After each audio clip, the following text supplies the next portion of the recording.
You can say all sort of things about Nigeria, but Nigeria is one of the best places, best countries to start your business. The privileges you enjoy as an entrepreneur in Nigeria even happen in the UK. You can't have it that easy.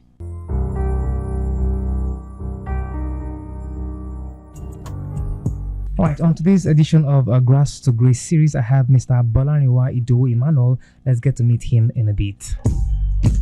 He is a visionary entrepreneur, a filmmaker, a television director, a documentary producer, and a leader which epitomizes resilience and innovation in the entertainment industry. From his formative years, Bolarinwa displayed an unwavering love for storytelling and the arts. Confronted with financial challenges, he navigated them with determination, honing his skills in filmmaking, television production, as well as digital marketing and even event management. Grounded in these grassroots experiences, Bolarinwa committed himself to breaking barriers and redefining possibilities in the creative realm and entrepreneurship schooling. And on that note, Mr. Bolarinwa, welcome to the conversation. Thank you very much. Yeah, it's really nice to have you here. Thank you so much for making it down to the studio, right? Yeah, I mean, how are you feeling right now? Because I said it earlier, several people in Nigeria are feeling, it's not nice. People are feeling angst, they're feeling depressed because they check social media every day, they check the internet, and they see terrible things. There's an escalatory war happening in the US and Iran, and it's back and forth. So people are feeling not so happy about their lives because the future is not really certain at this very point. I saw a documentary last week, and some people are beginning to build underground homes just in case there's another Holocaust. So people are not sure about their lives anymore. If you come back to bring back home, see people in Nigeria who are battling with the high cost of commodities, basic commodities, yam, pepper, salt, and these things have risen in price and cost, and it is becoming a big concern to Nigerians. So do you feel any of these concerns at all? Okay, so it's okay if we feel concerned, because trust me, unless you're living outside this planet, you will feel the heat. We are feeling it. But against all odds, we set our minds on the good side, hoping that something will change for the better. And it will not just change overnight. It takes you and I to make it happen. It's a collective effort. The change begins with us, right. Basically.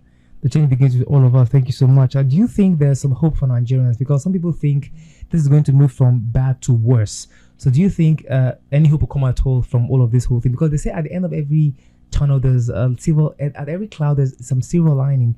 Do you think this is any different, or this is just the same as it? I think the nation is at a transition.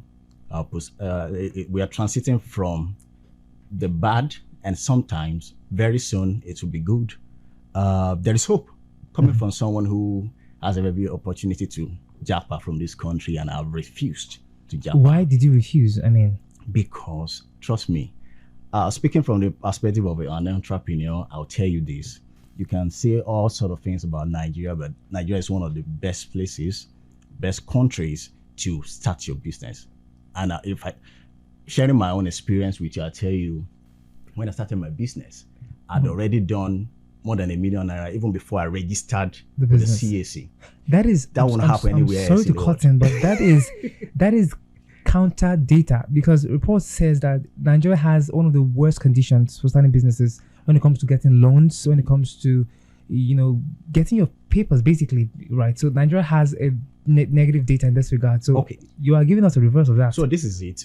I belong to the set of impact filmmakers who believe in telling the positive narrative about Africa, because the mainstream media has pushed so much of the negative about Africa. That is so true. Yeah. So for me, my own experience is not been too rosy, but I can tell you categorically, the privileges you enjoy as an entrepreneur in Nigeria even happen in the UK. You can't have it that easy. What privileges? Like I told you, you can't even start your business without registering. I told you I'd made more than $1 million before I registered my company. Yes, it will not happen anywhere else in the world. You have a large market. Nigeria is the most populous African nation. And that tells you that there's a robust market to tap into. And judging from the experiences of my friends outside this country, I can tell you this. Some of them are not even as comfortable as the guys in Nigeria. That's correct. Yeah. because they battle lots of costs and expenditure every single time. They pay their sometimes their rent per month, and the utility bill, which consists of electricity, water, and all these many things. For instance, your annual rent is somebody's monthly rent in the UK or Canada. But somebody will make the argument and say they earn enough so they can cover and foot these bills. Do you think that argument is correct?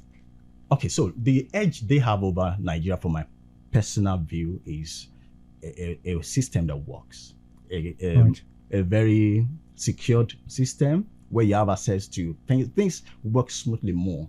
If we can do, I mean, our government, let them make things happen. The infrastructure, let them be in place. Nigeria is a wonderful place to thrive, I must say. Beautiful weather, I must commend. Yeah. I read a story now in Chile. There was a fire attack, a sort of fire outbreak, and it killed 100 people and still counting. And we in Nigeria have not had any. The only issues we have in Nigeria are man-made issues. Check the flood, man-made. Check corruption, man-made. Check poverty, even man-made. I see policies that are deterring us Nigerians ourselves. So I think our problems are really man-made. Sure. All right, if you're joining us, it's still in like 103 Dawn FM, 16 minutes past 11. We're talking about your story this morning, Mr. Bolarinwa Emmanuel. All right, and alongside the beautiful things you're doing, I mean, for a living, for work, for humanity, you co-directed the award-winning Emerald drama series, Stardom Nigeria musical reality TV show, and produced impactful documentaries and diverse educational TV shows. How did you start filmmaking? How did you do the TV thing? Okay, to start with, my journey into the entertainment scene, I started as an artist, musician on the stage. You sang at some point. Oh yeah, and that happened while I was still an undergraduate at FUTA, Federal University of Technology, Akure. And of course, the desire, the passion for entertainment started even as far back as my primary school. You know, my mom would bring me out on the assembly to, recite poems written by my mom, and I moved on to my secondary school, and the entertainment ginger just started right from there, and sustained it through the university up until my love for TV and filmmaking kickstarted, and you can see the impact has been made over a period of above a decade, and we're still wasn't strong. All right. That is completely amazing. Of course, you're going to give us the story in detail when we come up from this quick break. All right, so you're like 103 Dawn FM. It is the Changemakers episode, the Grass to Grace series. To hang around, I'll be right back. Started from the bottom, now the whole team here.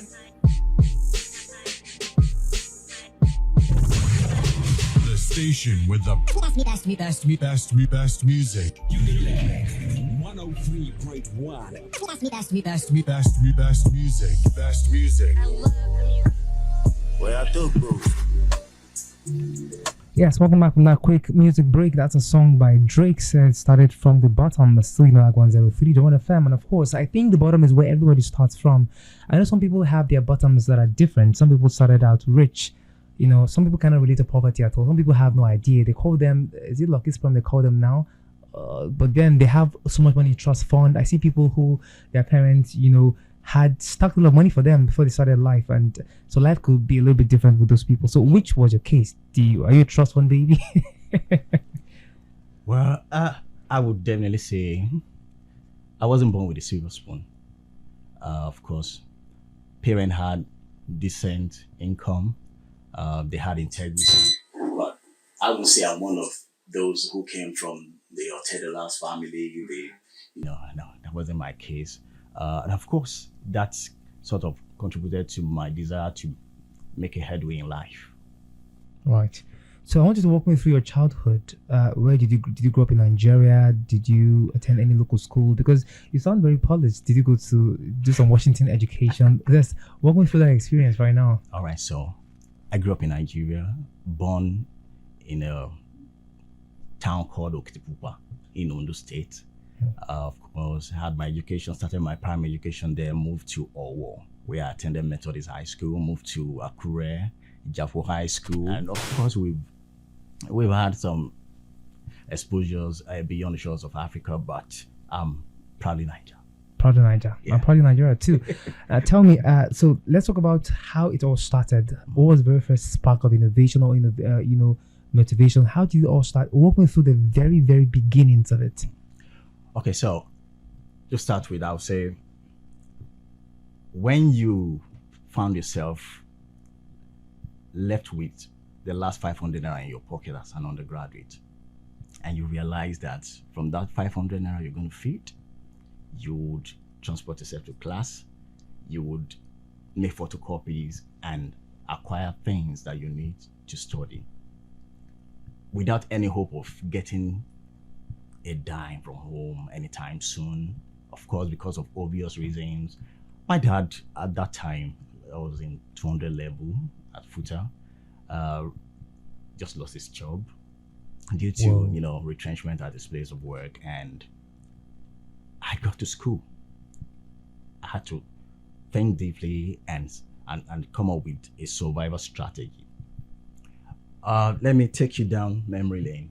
The first class that I attended when I was a 200 level, the course was CSP 210, General Agriculture, and it was practical based. And I had to, so one of the prerequisites to go through that course and pass is you got to have something we call the customized wooden plank, because you are given a portion on the school farm where you go to cultivate and you'll be assessed. So for your portion to be easily identified by a lecturer, you've got to have that plank, and that plank was worth 500 naira. Just 500 naira. Just 500 naira. And I, of course, the 500 in my pocket wasn't going to be enough. So I had to think through, and of course, myself and my friend, my friend Lamide Johnson. I don't know if you've heard about him before. He's doing great. Shared the same podium with former President Obama at some point. Whoa. So we're like, okay, so instead of buying this wooden plank, why not start producing and supplying our colleagues? And don't forget, that course was a very, very important course that even if you studied engineering, you got to take that course. So that means we had a robust market to sell to. So what we did was to just go for a market research and realize that we could actually produce those planks at the rate of 180. That was being sold for 500. 180 naira. Yeah, 180 naira. So we decided that, okay, so we would sell our own at 350. So what's the marketing strategy? We called all the class governors on campus and at 200 level. I said, guys, we're going to deliver to you the speed of light, and we deliver quality and at a cheaper rate, 350. They loved it. And I said, okay, to you, course rep, we'll do yours at 300 naira to serve as an incentive. And that was how we started. From there, it just eased us into the world of entrepreneurship, and we became big boys. We became major suppliers of the wooden plank on campus. And from there, I extended I've always been an event planner, even right from my secondary school. So I decided, okay, the hotels around FUTA environment, what can I do with them? I started planning events for them, walked up to the manager. I could plan Valentine's Day show for you. And within 24 hours, I made it happen. So, wow.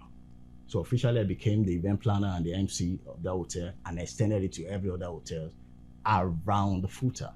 And from there, I also delved into youth development. I volunteered, of course, for some youth empowerment initiative where I became their media manager, the event planner. And from there, we kept going. And of course, having been armed with the necessary experience in the corporate world, when I went for service, I automatically, even though I was the youngest among my batch, I became the CLO. Wow. Yes, and of course, we won an award. From there, the interest in filmmaking started. Of course, it's important to mention that while on campus, we had myself and my childhood friend, Don Larish, Olauton Richard, we started an artist management company called A2C Concept, and we also had Basibe.com. If you've ever listened to any mixtape and you heard Spanking New from Basibe.com, we were the brain behind it.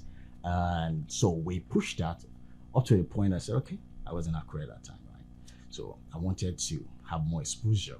I needed to broaden my horizon. I said, okay, Lagos, here I come. And luckily enough for me, there was an offer from Lagos, and I've been in Lagos since. Went through that till I started my own company called Santa Productions Limited. Right. Yeah. So I mean, it's been a beautiful one for you. So what was the toughest time? Because at some point there is a sort of tough moment for you where it felt like, was there any time you felt like I'm going to give up because this is getting too tough. Do you have any such time at all, maybe from your childhood up till this moment? Yeah, you see, why I always refer to that moment when I was left with 500 naira. I could have dropped out of school, right? Because my parents were sponsoring 4 grown-ups at the university at that time. And put yourself in my dad's shoe. You have 4 children in the university and you just lost your means of livelihood. So definitely it affects the children. So you either chicken out or you toughen up and creatively come up with a survival strategy. So that was a defining moment for me. That is really breathtaking, I tell you. What has been your driving force so far? Because looking at how you started out from the 500 naira thing up to this moment, which is a glorious moment, what has been your driving force so far? Is it just the quest? Because some people have gotten it so wrong. They want to leave poverty. They are broke. Their parents were broke. They pass it down to them. And there's this fear of, I don't want to continue with this broke lifestyle. So they just start business. So what has been your driving force? Has it been the desire to change the world? Has it been poverty? Has it been a better life? Has it been, is this syphilis, they call it now in Pidgin? What has really been your driving force? Okay, so I'm of this opinion that your mentality determines how far you go in life. Mm-hmm. Yes, and I've always had the mentality of a champion. And there's this saying that one of the keys to immortality is first living a life worth remembering. By the time I'm done with my mission on earth, I want to be remembered as the great Santa Bolero that walked the face of the earth and changed things. So that has been a driving force for me. I'm not so much of I'm not freaked by money. Money is beautiful. Money makes the world go round, so let's make more. But impact is the driving force for me. I want to be remembered as the great Santa Bolero. That is breathtaking again. All right, let's go for a quick break. We're going to talk about your first breakthrough and how that shaped your journey so far. So, this one by Fino is titled Father, Father. I'll be right back.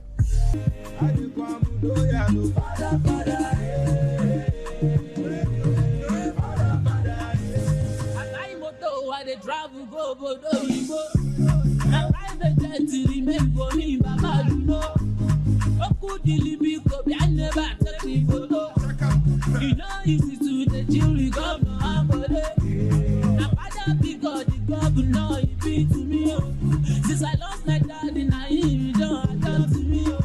I second at the days when the who they all to me. Right about now, all the chicks they cheat on me. I thank you, I couldn't jump. I can't shower. $1,000 me and my guys to take shower. Oh yeah, walele very well.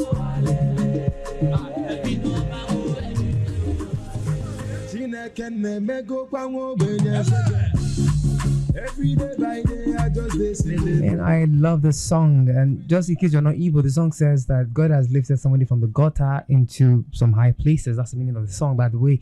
Big ups to Fino, big ups to Olamide on this beautiful collaboration. It's still, like 103.1 FM as a Change Maker series. Of course, time check is 11:34. We still have in the studio Bolarinwa Emmanuel, who is a visionary entrepreneur, a filmmaker, a television director, amongst many others. You didn't talk about your television directing, journey. Actually, the first job I did in Lagos when I relocated was on that same award-winning Emerald drama series, where I grew from someone you call the director's assistant and became a director on that same project, over a period of 3 months. Within a period of 3 months. That's really fast. That was fast. And from there, I moved on to direct a couple of shows. You must have seen Kawapedia on your TV before. I was the floor manager. I was content director. You've seen Ongasios. It had my signature. You've seen the Ultimate Mathematics Ambassadors quiz show. I produced it and directed it. Gender Annual Debate Championship, Stardom Nigeria. Quite a number of them. That is amazing. I'm trying to go through your it's plenty for real. It's plenty. Like another one here reads, over a decade, Bolarinwa has crafted an illustrious career, co-directed the award-winning Emerald drama series, Stardom Nigeria musical reality TV show, and produced impactful documentaries. Yeah. you're also the recipient of the Entertainment Entrepreneur of the Year Award at the Lagos Young Entrepreneur Award in 2023. That's correct. Among these things are many more. Now, let's not talk about how many hours you sleep for, because it feels like you're always on your toes. But let's talk about your work ethic and your sleeping hours. Let's see if we can learn a few things from it. Okay, so to start with, I'm very nocturnal. That means I'm very much active at night. And Like a bat. yeah. My crew members will call me captain of the midnight crew. Whoa. Because my adrenaline is always pumping, and I consider, okay, daily I have at maximum of 4 hours sleep. 4 hours per day. That is unhealthy. Is it? That's unhealthy. Yes, but the Bible even says a little sleep, a little slumber. We can have so much of sleep if you want It to. is recommended by science to have at least, I know you're in Lagos, right? Lagos is always bustling. So they say at least 6 hours. You are doing 4 hours. Okay, so I'm working towards increasing the hours actually, but So if you sleep at 4:1, you're up again at 4. try me, chat me by 2 a.m. I'll respond. So how do you manage? How do you manage stress? Because looking at all the things you are showing at this point, looking at how you sleep, and how do you manage stress so far? Okay, so I'm in love of music.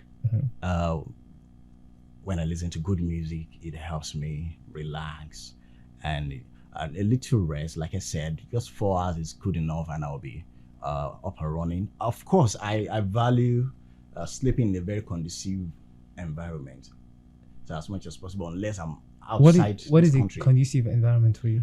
Okay, if I'm not outside Lagos, I make sure I sleep at home, because I've created an ambience that works for me right there in my room.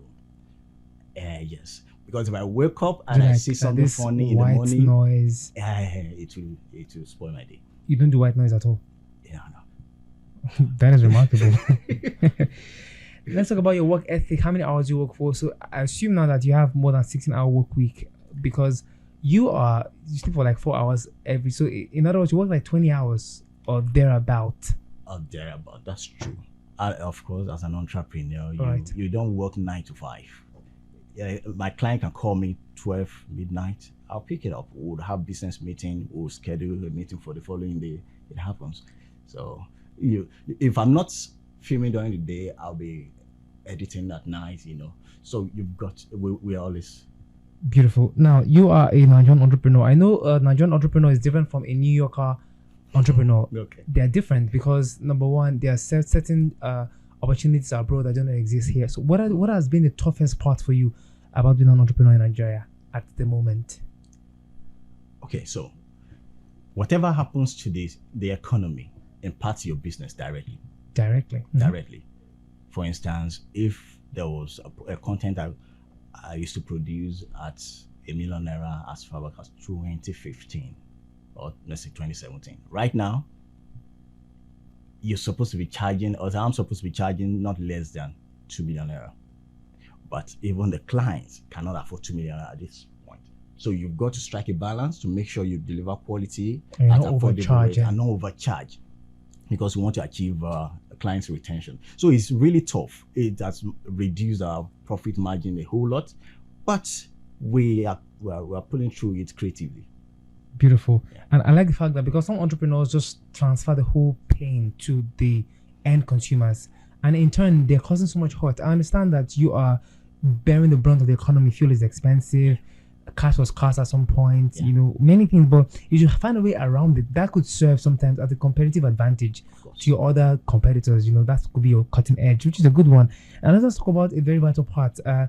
You are affiliated with Tony Elumelu. Is he your role model? You want to walk me through who your role model is and what you've learned so far from your role model? Okay, so my affiliation with the Tony Elumelu Foundation as a person and his initiative, last year selected among the top 17 storytellers in Africa out of a pool of over 3,600 from 54 African countries. I will give you a clap. That is amazing. Thank you. Top 17. Yes, because could you for a second? You're rushing. Why are you wrong? That is over 3,000. over 3,600. That is genius. Yeah. How did you feel when you were selected? Well, that to me automatically elevated me to the elite status of a storyteller in Africa. top 17 top 17. out of 3,000 plus. Over 3,600 from 54 countries. I need to check your content out. I mean, you are so good at this thing. Thanks, bro. So, I mean, how has that experience impacted your life so far? Yes, for me, it just showed me that I'm not a local champion, because that's the last thing I want to be. Mm-hmm. Yes. And it also spurred me to, dare to do more. Dare to do more, dare to conquer the world. And all things being equal, my story will be out on Forbes very soon. I also saw that. Yeah, I'm also a member of the Forbes BLK, and of course that recognizes entrepreneurs that are making impact through storytelling in Africa. So, and I'm also a fellow of the Film for Impact Foundation in Nigeria, of course the northern part of Nigeria. Quite a number. Promoting education in the northern part of Nigeria. No, my education was in the southwest. Yeah. I mean, your foundation, is it about promoting education in the northern part of Nigeria? Okay, so the driving force what actually spurred me to, or that motivated me to become a fellow of that Film for Impact Foundation was the issue of religious intolerance in this country. I can't remember her name. There's a story that happened in the north, and the Muslim had to kill. I think that was Deborah's story, right? Yeah, I was angry in my spirit. Everyone was furious. The guy brandished that matchbox. Yeah. Until this date, nobody has found his whereabouts. As much as I'm not an ethnic bigot, I'm not tribalistic. First of all, in Nigeria, before you talk about being a Yoruba person, I thought we needed to do something about it. And I joined the foundation, whereby we've produced a short film that will soon become a proper TV series. It's called Goge, where we address. There was a former Goge. Are you aware? Goge Africa. Yeah, but this is a different one. There's Goge Africa. Okay. But this is Goge as a story that addresses religious intolerance in Nigeria. And of course, there are hidden things behind the kidnap and the unrest you hear of in the north. There are underlying interests by some big guns, but we needed to expose it for the world to know. That is beautiful. Now, I'm not trying to throw shit now at anybody, but I'm looking at a certain documentary by BBC. Yeah. That put so much light on somebody in Nigeria. I'm not going to mention his name. You know the story. Yeah, I know. Let's talk about the importance of telling our own stories ourselves, because I check CNN every time, BBC, and I see terrible stories about Africans. Terrible. I'm sure we don't have as many scammers as they have. I'm sure we don't have as many corrupt people as they have. They've had the most terrible people in the whole world. And we're always painted as poor people. We have billionaires too. We're always painted as unintelligent. But perhaps we have people here who have gone abroad and have acquired several certificates, masters, PhD. We are leading that regard. Black man made the fastest computer in the whole world. It's plenty like this. Yeah. We have, to the music industry, we have Davido, we have Whiskey. These guys are doing fantastically well. Burna Boy, Aerostar, and even Tyler from South Africa, who got a Grammy, yesterday. Great. But I don't see us telling the stories ourselves. You see Africa, you see a poor child with a bowl begging for money. What is the importance of having to narrate our own stories to the whole world? All right, so to start with, the project I did last year for the 28 Million Storytellers contest, it tells the story of an African entrepreneur who exhibits the never say die spirit. Never say die. Yes, of Africans. And we recognize the fact that if we don't tell our story, somebody else will tell it wrongly. For instance, I watched the BBC story about the personality. And the first thing that turned me off, I'll tell you, is the Lagos that was portrayed. That's not my Lagos. That's not our Lagos. Now watch my documentary story, Birth of Santab, and see how Lagos was portrayed. Right, exactly. We are portrayed like poor people who is always needing or begging for money, who needs aids to survive. Do you think that is a sort of a plot, a story plot that is intended to keep us down? Because Lagos is beautiful, Right. Have you gone to Ikoyi? Have you gone to all these areas? And I just see, I almost thought maybe that was like back in the day, because this is not Lagos that I know too. That's not So, I mean, Lagos. let's talk about how we can start to tell our own stories ourselves. So it's important, and we've got to be deliberate about it. Nobody will tell your story better than the way you will tell it. They don't even want it to shine. Who told you they love us so much?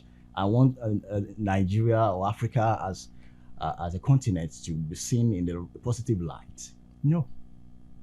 Positive things happen in Africa. They are not quick to, amplify it. But when it's negative, it is a Jesus story. Give you another story. Look at Hush Puppy's story.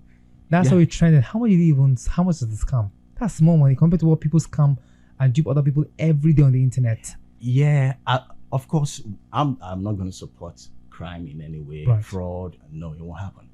But trust me, all over the world, it's happening. And we also we have a role to play. We need to do the right things that would put Nigeria in the right light, in the positive light, and not bring shame to motherland Africa or to our father's land. Right. I want to take one quick break, but before then, we have heard of the American dream. Yeah. It's you go to America, you are broke, and it gives you a dream, and you end up being successful. What do you think the Nigerian dream should be? Because we don't have any Nigerian dream at all. What do you think our Nigerian dream should be? Nigerian dream, just like the American dream, is born out of frustration and the need for things to become better. Right. And trust me, when you look at the internet, you see a lot of skit makers, a lot of content creators. Big ups to them, right? Ask them.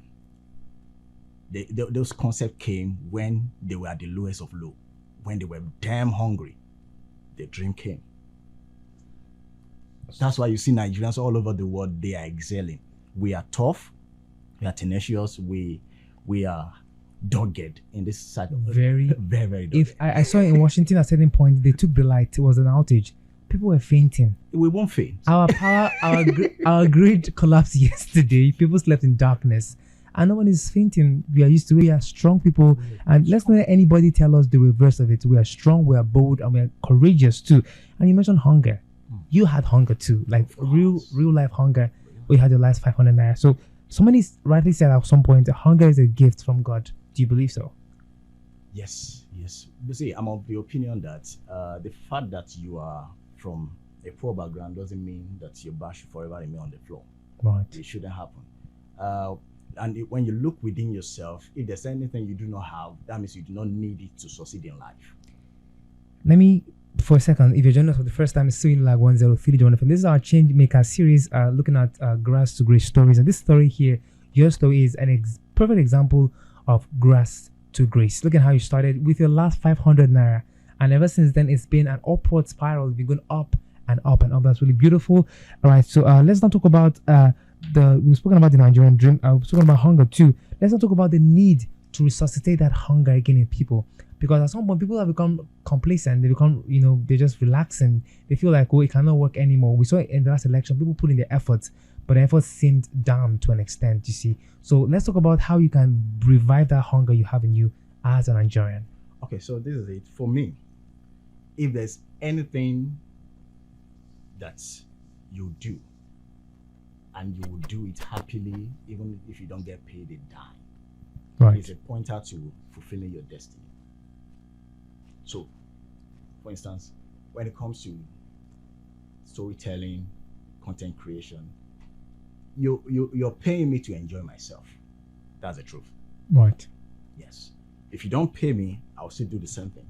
So when you pay me, you're just appreciating the value I'm adding to you. Right. So the hunger has to be sustained. It's not the hunger, but the bottom line is the desire to make a difference, desire to excel in life. You've got to sustain it. Right. That is important. Now, you contribute a quota towards improving quality education in Nigeria by producing, educational TV shows like the Ultimate Mathematics Ambassadors, Jandol Annual Debate Championship. And so, do you have a thing for education, and why are you doing this? Okay, so for me, I'm of the opinion that a motivated scholar performs better. When I was schooling, I had this mindset that my parents were paying me to study. So they were encouraging me to study. And when I'm writing an exam, it's at the back of my mind that I must not fail my dad. I must make him proud. Right. So it means that if there are excellence rewarding scheme, the quality of education would improve. I'll take a look at the Calbepedia Mathematics TV quiz show. At some point, it became the yardstick for categorizing schools in Nigeria. Whether you are top tier, whether you are category A, category B, category C. How dare you say you are a big school and you are not competing at the top? And trust me, when there's when there is external competition like that, it brings out the best in students, and they are no longer local champion within their schools. True. So when they sit for their WAEC, UTME, their international exams, they excel. And this gives more credibility to the school. Yeah. Instead of, because schools now do the reverse, they now have people with chips during exams so they can pass. They can say, people always pass with 5 A's. This is one way to improve. You see, instead of doing the rest. I would challenge any school. If you say your top school, and I've not seen your representative on Calbepedia Mathematics TV quiz show, InterSwitch Spark, the Ultimate Mathematics Ambassador, Gender Annual Debate Championship, I tell you, you're not big. You're just a local champion, or somehow you're doctoring results. When the world see your students, your product on the podium, that's when that's true test of excellence. Yourself. Yes, and it's an effective marketing tool for your school. Right. Yeah. Now it's about to be a wrap on the show. This is 11:52. It is 2 minutes for 12 at 12 o'clock p.m. How do you stay motivated? Because I know you are now rich, from 500 now to millions. Now, how do you stay motivated now that you have hit the millions? My motivation. Okay, so for instance, the awards, the accolades, the recognition, yes, it fuels me, it keeps me going. Like, already I have an award waiting, to be received this same year already. There was a year that I had 3 nominations from foreign universities, honorary doctorate degrees, and that tells you that if I continue doing this, of course, Harvard University hasn't nominated me yet. Someday, Harvard will reach out to me. You really sleep for 4 hours. I just believe you right now. Because you're doing a whole lot. And I must say, be kudos to you. Thank you so much for coming on the show with us. I mean, the rest of Nigerians have learned from your spirit of excellence. I like the fact that you've been ignited for several years and you're still keeping that ignition on. Still staying focused. That's really a big deal. And thank you to you too, because you are the one changing our narrative. People think we're criminals. We're not. We are good people.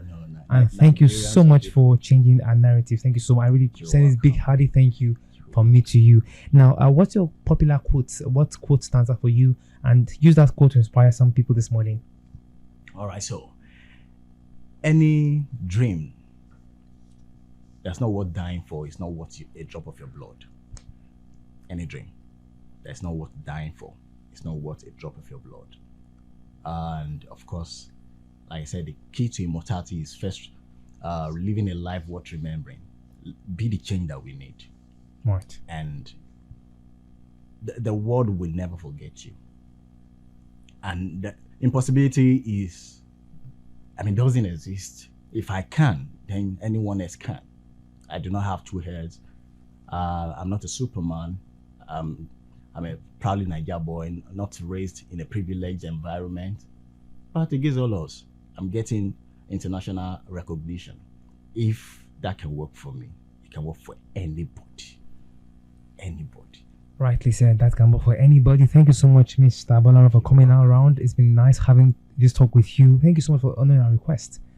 All right, so that's all about it. Ladies and gentlemen, it's still ladder to success. It's about a wrap for the time. Time is 11:55. Hope you've enjoyed that time. Looking at how my guest Bolarinwa has started from 500 naira, from that little poverty and challenge, into who he is today, receiving several accolades and awards from even international organizations. That is something really remarkable, something you can learn from. And of course, Do not relent on your always. Do not say because you're in Nigeria. Yes, it's tough for everybody, I know, but then you can stand out and make something beautiful out of your life. Many thanks to you for listening. Thank you so much. Let's do this again next week, same time, same station. Before then, thank you so much to my producer, that's Beatrice Okebo, for her management. Thank you so much. All right, so let's do this again next time, same station. I'm going to give you a song by Wizkid titled Joy Lego. And until next time, do have a beautiful morning. My name is Israel Irem, signing out.